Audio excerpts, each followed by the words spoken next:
अब आप भगवद गीता की यह आध्यात्मिक व्याख्या YouTube और अन्य सभी स्ट्रीमिंग प्लेटफॉर्म्स पर सुन सकते हैं। लिंक डिस्क्रिप्शन में उपलब्ध है।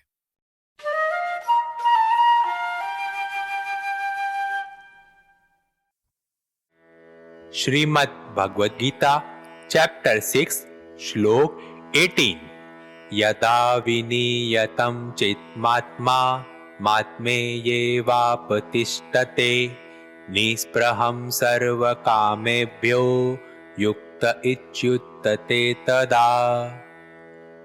जब योगी योगाभ्यास से अपने मानसिक सारे काम को वश में कर लेता है और अध्यात्म में हो जाता है, मतलब वो अपनी सारी भौतिक इच्छाओं को, सारी सांसारिक इच्छाओं को छोड़ देता है, तब वो योगी है, ऐसा कहा जाता है। इस श्लोक में भगवान कहते हैं कि जब योगाभ्यास की प्रैक्टिस कर करके, योगाभ्यास की प्रैक्टिस जो भगवान ने पिछले श्लोकों में कहा है, योगाभ्यास की प्रैक्टिस कर करके जब अपने वो दिमाग के सारे चीजों को, सारे काम को, ठीक है कि मन विचलित ना हो जाए, ऐसा वो जब वश में कर लेता है और जब वो अध्यात्म में, स्पिरिचुअलिटी में वो स्थित हो जाता है, मतलब वो स्पिरिचुअलिटी में चले गया है, मतलब वो अपने सारे भौतिक इच्छाओं को, जो वर्ल्डली डिजायर्स है उसके, कि दुनिया में ये चल रहा है या वो चल रहा है, जब वो इन सारी इच्छाओं को छोड़ देता है तब वो योगी हो गया है, ऐसा कहा जाता है।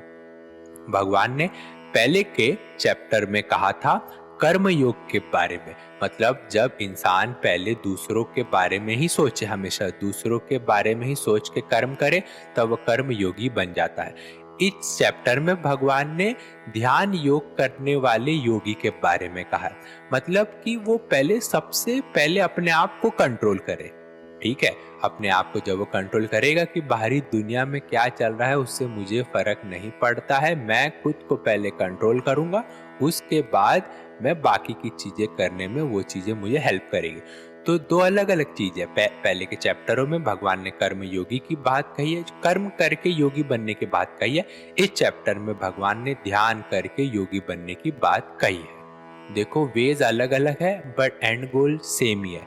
मन की शांति चाहिए जो कि हमारे सारे कष्टों को, सारे प्रॉब्लम को खत्म कर दे और हमें परम शांति की ओर ले जाए।